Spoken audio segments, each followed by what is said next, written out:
and slow jam the news. Yeah. Ooh. Hi everyone, this is Cody Kurtz. I'm casting the StarCraft 2 finals for the A division of the Vendasta StarCraft League.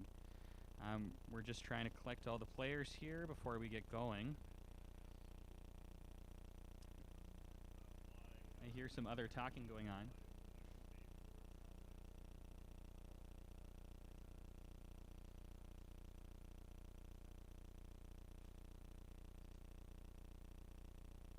What's Grant's name? Is he Daywalker?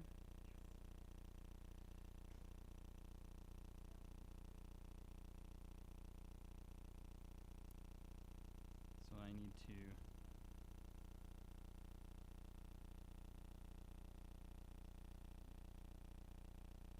give Chris a call out to get out of his custom game. Probably trying to warm up because he's nervous, scared.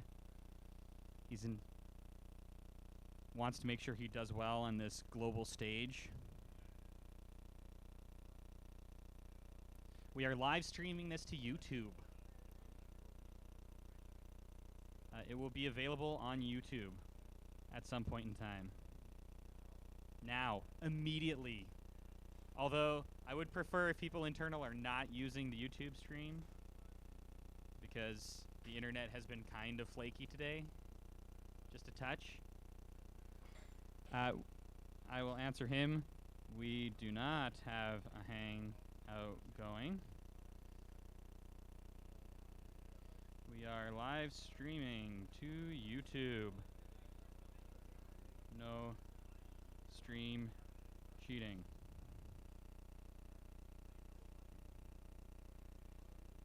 So Grant apparently is not ready yet.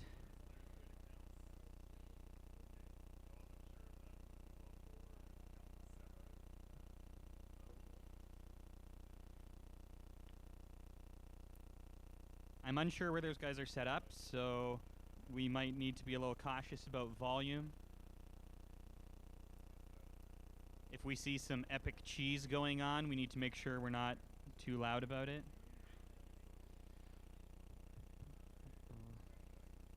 So it's Chris and Grant.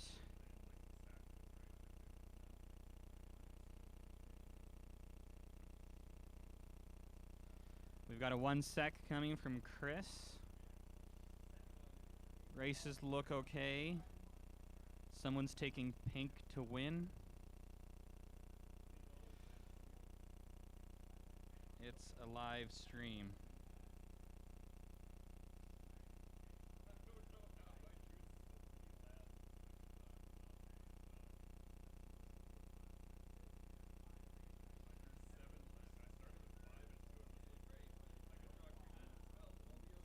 So we're having some... I'm not. For reals. Live stream. With lots of typos, because that's my style. That's why I'm not in the finals, because I typo my way to not making Marines.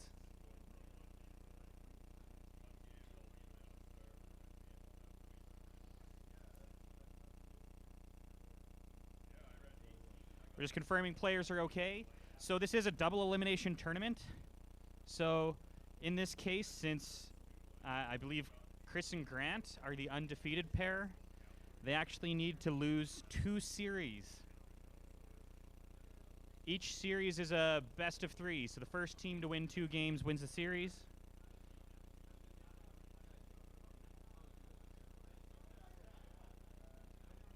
And we're launching into Fields of Death. So we've got a lot of race coverage on this game. Double Protoss, but one of everything in the game, so we'll see how that affects strategy. The Vendasta League is not really known for its high level of strategy, or micro, or macro. So I don't expect to see anything too crazy here. So at the top, we've got Grant playing as Daywalker with Chris, our Zerg player. And down at the bottom, we've got Adam as a Protoss and Yates as a Terran. We've got some pinging going on, not entirely sure what that means.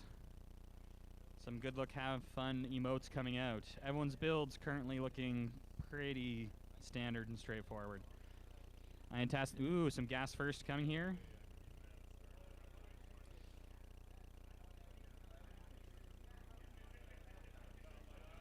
Oh, did I mess up the teams? They go goad.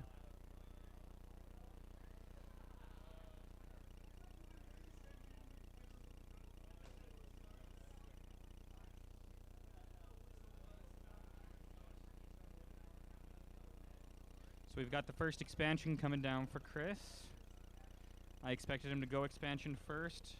Pulling into gas. We do not have the spawning pool yet, so Chris has no ability to make any combat units at all.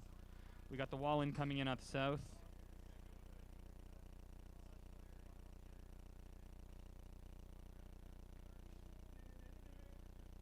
Some pretty even worker count so far. We do have a scout getting harassed down here by an SCV. I don't expect to see anything too fancy there. This is something worth note, though.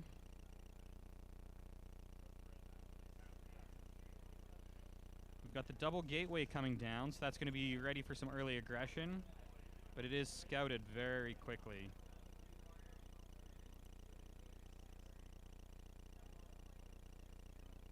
They are playing upstairs, so I'm trying not to be too loud to see how much they can actually hear.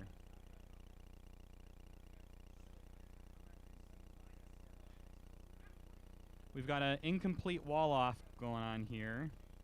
There is the Marine to help clean up the scout.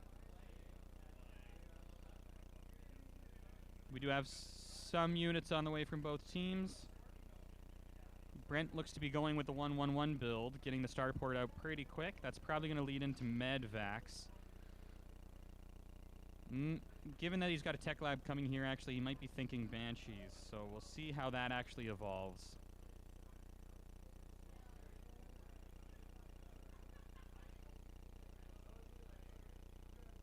We've got a pretty solid defense set up. The wall off's incomplete, so things can run by. They might address that soon. We've got some Zerglings coming in and seeing the double zealot from the two gateways early on the way out, so this should be a pretty brief engagement. Those zealots definitely have the upper hand. That was pretty expensive to those Zerglings for considering his early unit count. That's not so great. We have the siege tanks coming out, and he's looking to get medvacs added on quickly.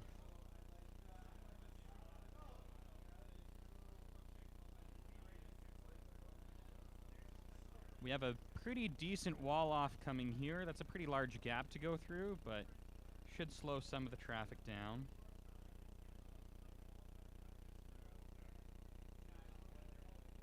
And here comes the first drop. A couple Marines and a tank coming in.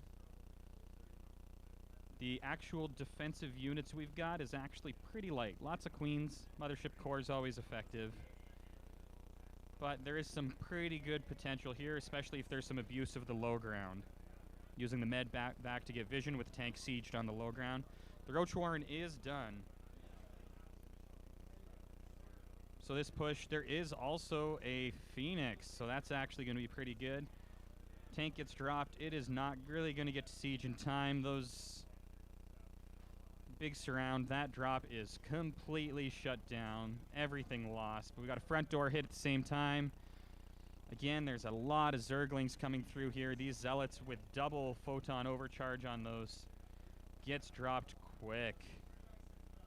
This is not looking good.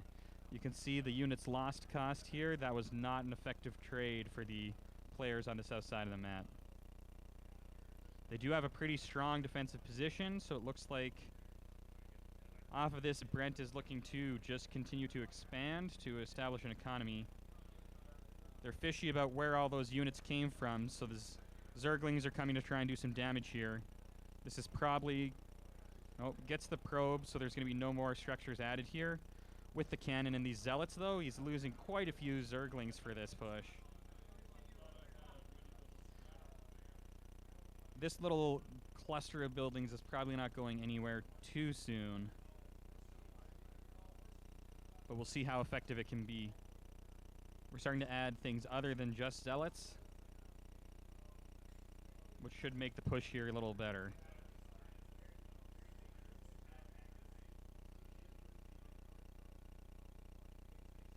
We can see on the army value counts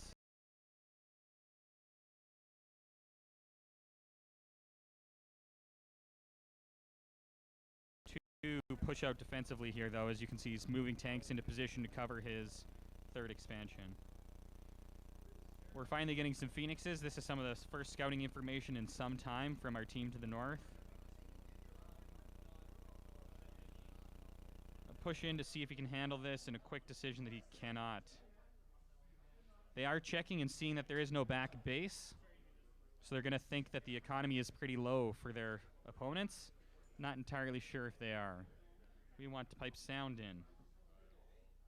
I actually have it muted right now anyway.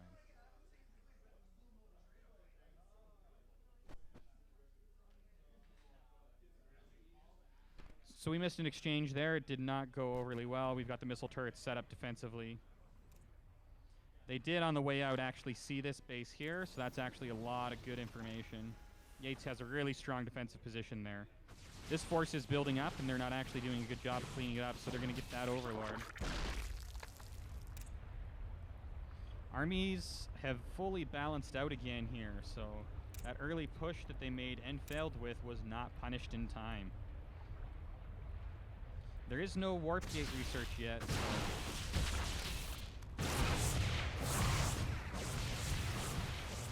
here comes a bunch of a big push to try and clean some of this up. Some good Baneling hits weaken that army pretty good.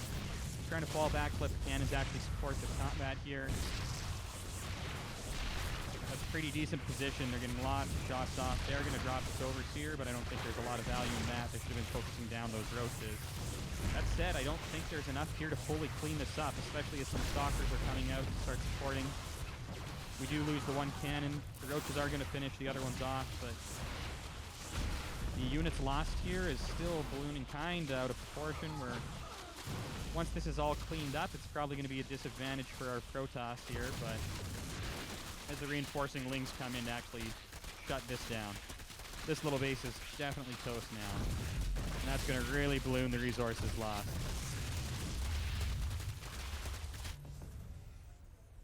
We've got some tech switching going on here. We got a ton of armories going down, so that's pointing towards a mech or, well, let's say airplay, considering how many Stargate or starports we've got set up ready to go here.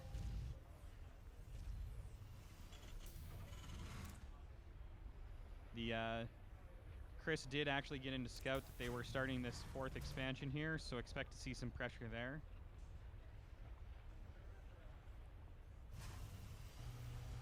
He's got a really strong defensive setup on this base, but this one is quite vulnerable. There is the rocks to hold it off for some time, but they do start on those rocks right away. A couple tanks set up here would do some heavy damage to a lot of these units. They are currently going uncontested. This is going to finish in time, so if he doesn't make this as a planetary, he'll be able to lift it off as soon as this group force is in. Coming in and does see that, oh dear, there's a whole army coming this way. Cancels, lifts off, so he's going to save this planet, or this command center. Big push coming in here. They're pushing into a lot of tanks, though. They've got some decent units for fighting those tanks. Not enough to break that, though.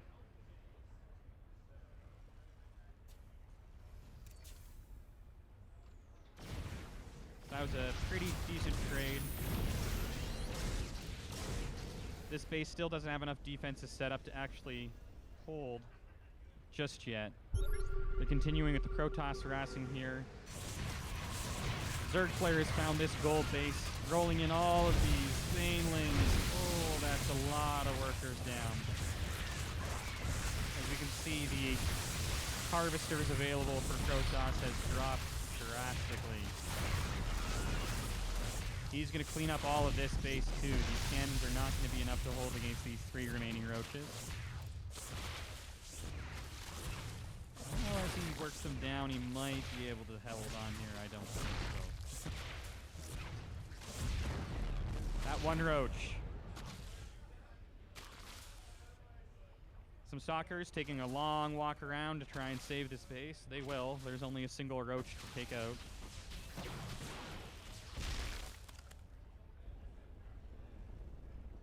And we've got some higher tech units on the way out. He is producing them at a fairly quick rate. He is going to need to secure more bases to actually keep that production going. But he's got the command center coming into an orbital setup here. Here comes the Mutalist block. We have no AA over here yet, but with these ground forces able to come in, this is going to scout those BCs though.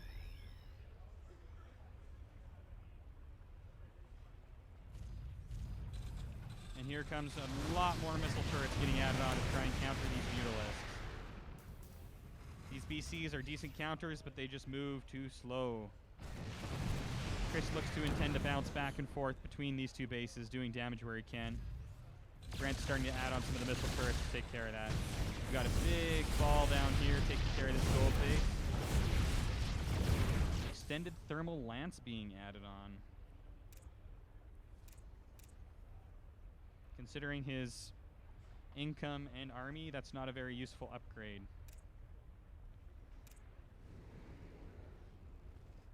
It looks like this is pretty much Brent alone now. We've got some difficulty we're going to be facing before he can really come and start contributing. Using the warp prism to warp in a single stalker up here. Probably not going to go very well. The rest of the army being stuck down here. It gets scanned, so they'll watch that retreat happen.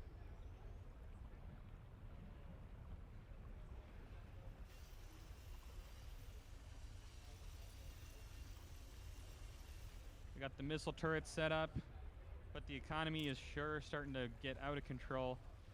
Yates has an amazing economy, but the teams combined, the Zerg and Northern Protoss, definitely in favor. Tempest coming on the field. This will be a good counter to those battle cruisers.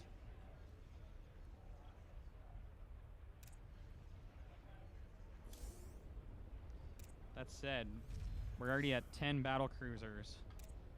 3 more in production. So this is getting to be quite the large, slow moving. And there's the tactical jump. Coming in tactically right on top. They will not be able to jump out. They do not have the energy for that, but they might be here quick enough to take a lot of stuff out before they can actually get any of the AA in. These Tempests coming in are going to do a lot of damage. These Crufters are trying to help out here, but I don't know if there's enough. Mutalists is flying in to try and assist too. With more Crufters, they might have enough here to clean all this up.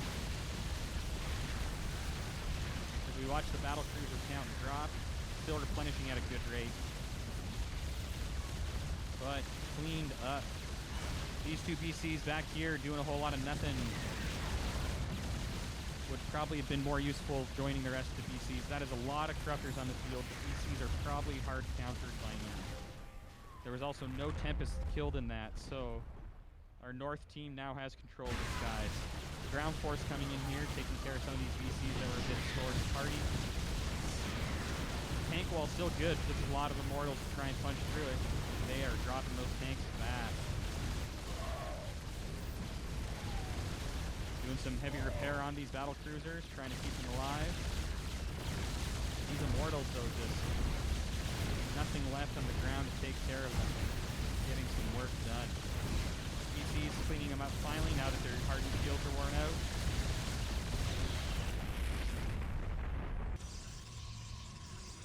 It is not a good picture. You'll notice the Zerg army is drastic. He's still being... Oh, and now Corruptors fitting all over his buildings. He's going to drop that Nexus. I expect to see a Greater Spire coming out now that he's realizing his Air Force is not that useful. He can start changing some of those Corruptors out. With that base dropping and some of his tech starting to go, I think we can count him out. And his battle cruisers are just not fast enough to keep up with this, and I'm not even sure they're going to win the head-to-head fight anyway.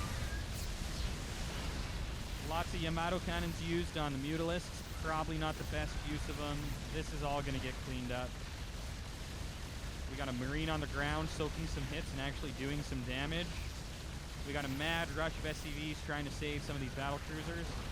With Mad repairing, he's got enough minerals that he could probably win this exchange, but we also have a large force coming in here. That large group of Tempests is gonna go unchallenged. They outrange anything else on the map right now, and they will drop those battle cruisers quickly. This is not going well. This is definitely game. They have no way of stopping any of this sieging. There's the scan, potentially to see if they can do anything about it. We've got a re-rallying Ling group. Some Colossi on the field. They're actually decent against these Lings, but there is just not enough of them with no ground support. And there's the GG. No. A parasitic bomb? Oh, nope, same team. Yeah, like throwing some Phoenixes in there. Vikings would work okay.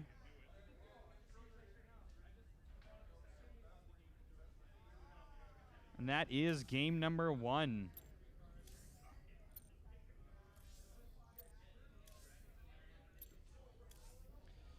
For some reason, I don't get to see Jibtech's stats.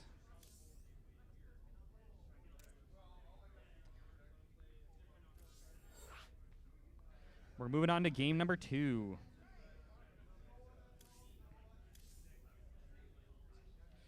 So that puts us at a 1-0 situation. And the leaders are currently the team that is undefeated in the tournament. So if they win this game, that is the end. They are claimed champions.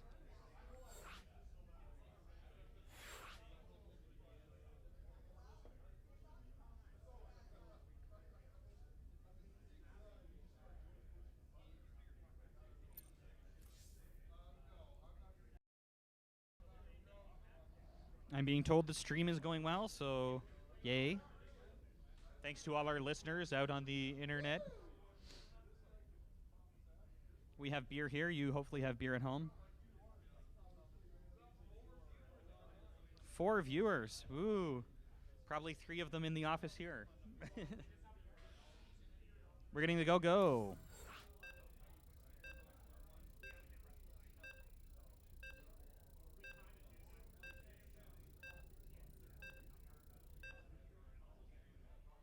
We'll see what adjustments are made this game.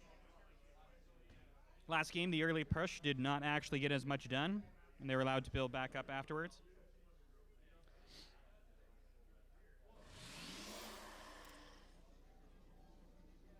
So this game, we've got Grant and Chris at the top right.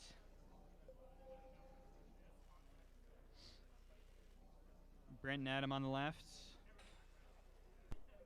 Very standard openings. We've got a couple pings going on. I don't know what Chris is trying to tell his teammate.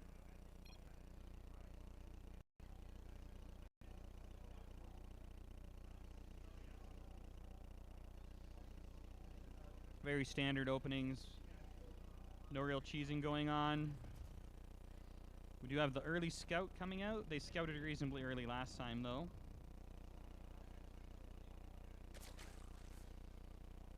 Wall off coming in.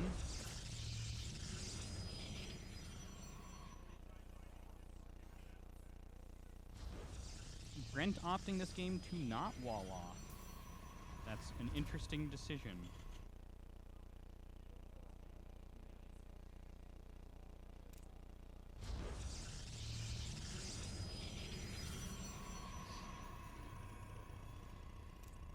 Chris going for the quick gold base. That's probably a smart move. Zerg's able to use some of those minerals up into Lings a lot earlier than Protoss would burn them. This is a map with very close air positioning. I'm curious as to if anyone's going to take advantage of that. We do have a lot of Reapers coming in, potentially. Adding his 3rd barracks. Potentially. We're doing 2 Reapers at a time already. And they are currently rallied directly to their opponent's base. So this could be interesting. On the map, we've got nothing. It's 4 spawns, so they know this is where they are. We have no queens. The pool is just finishing up now. The gateway is finished, but not producing anything. We do have the core done, and multiple gateways being added as the first Reaper is coming in. No units that can handle it, and we just used all of the larvae, so there's no Zerglings available to come out either. We do have 2 queens on the way. They're going to help. This Reaper is probably going to get some kills. We'll see if Chris is saving a couple by trying to turn them into spore crawlers when they're at low health. And there's the first batch of lings, handles that Reaper. Overall, the harassment did not really accomplish anything. Second one coming in, lots of Zerglings to contend with. And we also have a Zealot. Oh, no. We've got the Adept popping in a great position for holding that front wall. Drops one of the Reapers. That's a bit of a mistake. Keeping those Reapers is extremely valuable right now. So he's working on protecting this from a Reaper jump. Reapers cannot actually come up there. They do have to make this jump and then that jump. So that jump does show that it's probably safe to go up. We'll see if Yates pushes it. It looks like he is going to. We've got the Mothership core coming out. That is going to give them some overcharge, dropping 2 Reapers. That was a good overcharge. This is not going well for the Reaper harass. They are going to shut down. Oh, no, the expansion does get dropped in time. You should try and take that probe out, because then at least you get something. Not sure if they can do damage quick enough to cancel that. Mothership core coming in to try and take care of those Reapers as well. We're adding in the Banelings. Chris is a fan of the Banelings. We do have some expanding going on behind this. We also have a probe stash. All the Lings and Banelings coming in to challenge these Reapers are definitely cleaning them up. With speed finished, there's not a lot these guys can do. We just lost a whole lot of Reapers. This is very bad. Also coming in here, we've got very little to defend. We do not have a wall off. They have a clear path to run right by. I don't know if there's enough here to hold against this ball of Zerg. If you look at the active units, you can see Brent has nothing. Just added a single Reaper. Oh, a couple Reapers added in to try and hold that. This Zerg ball, largely Zerglings, currently cannot be contested with. The longer he waits, though, the worse his chance is going to be. They seem content to just kind of contain for now.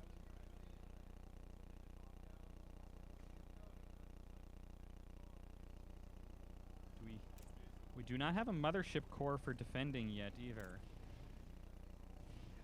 which is interesting. That would probably help being able to overcharge these pylons. Some Marines getting added to this Reaper ball.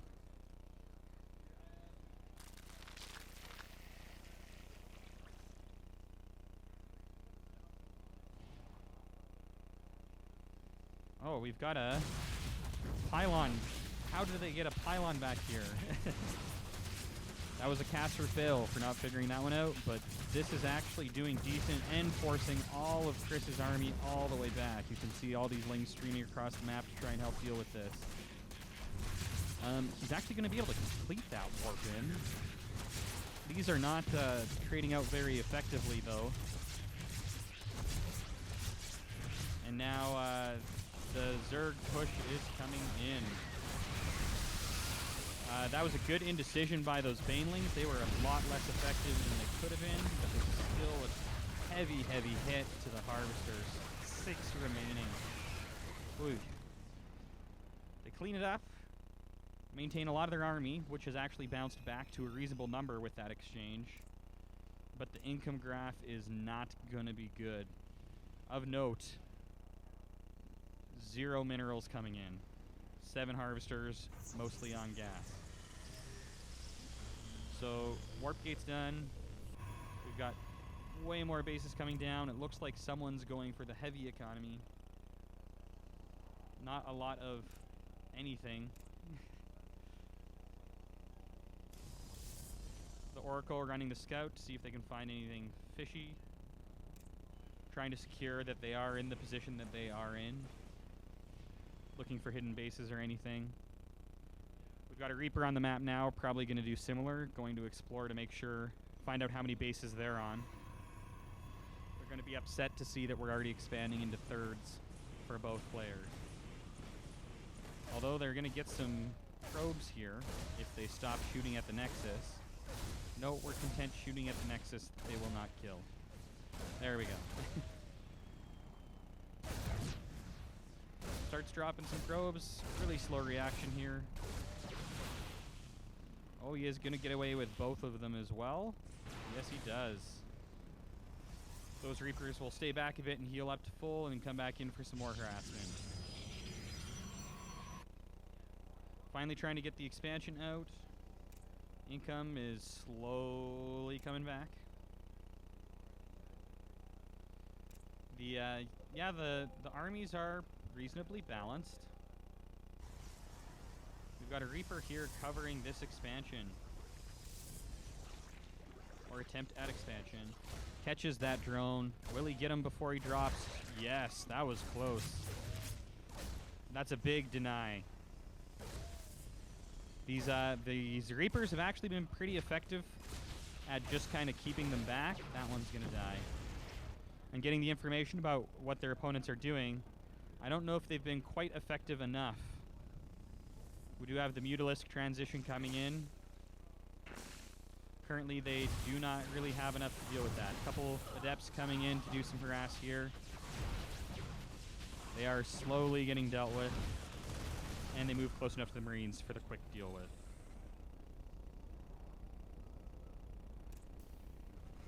The armies, again, were super lopsided for a while, and given time, they've been bouncing back. We had a ping up here. It looks like we've got some Mutalisks starting to make a push. Or just hanging out. Hanging out is also good. Stalkers sitting here getting some kills. That's going to help bring that Harvester count back down. His 11 is still not very good. And I'm not sure if they do not have Blink yet, so they are not going to get out of here. Units lost, still pretty lopsided. Mutalisks have come in here, though. That is not going to be good news for Brent. He does not have anything ready to address them. The Marines are going to come in and chase them away.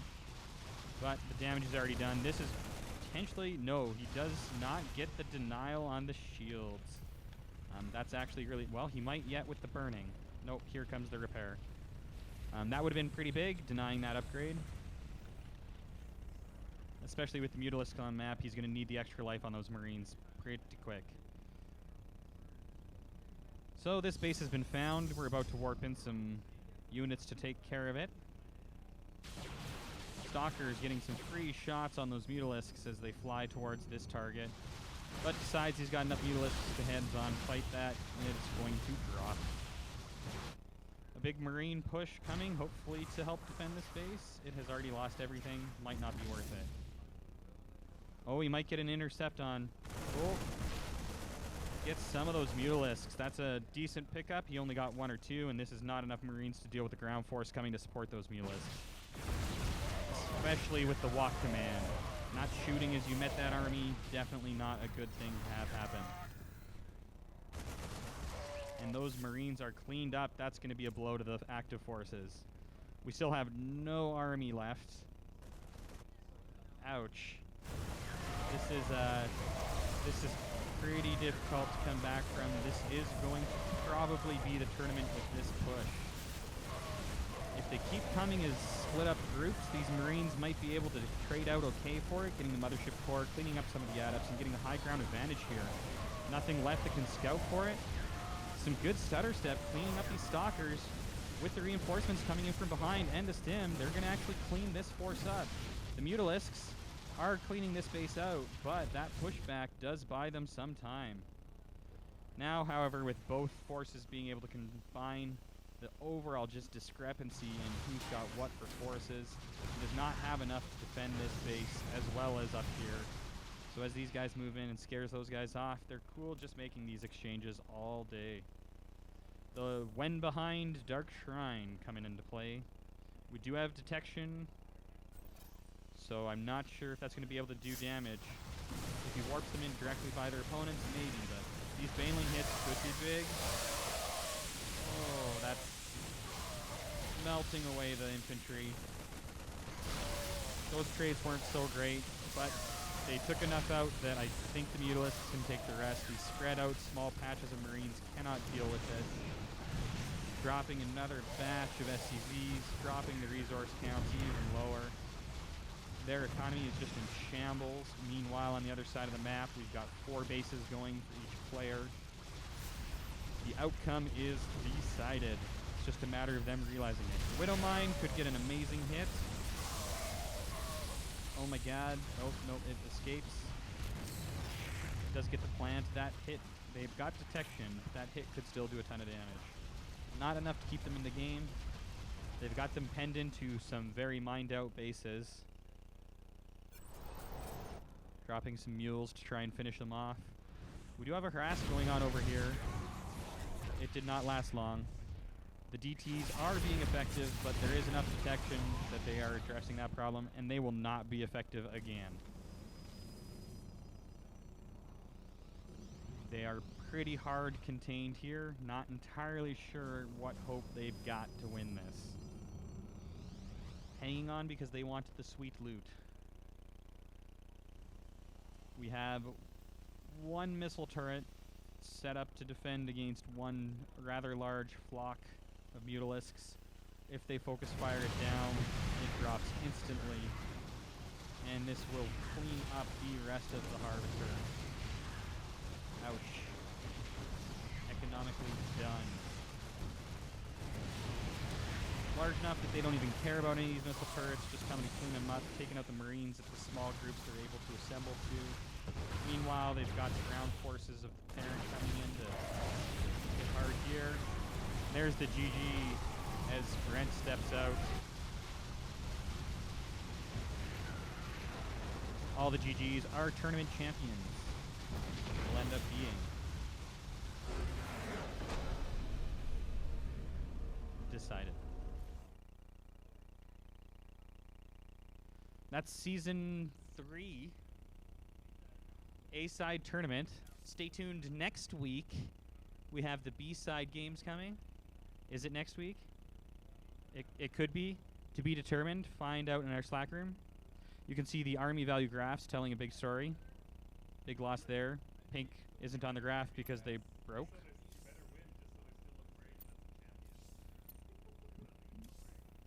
Thank you for joining us on our Friday afternoon StarCraft. We look forward to... They are discussing an A versus B game, so we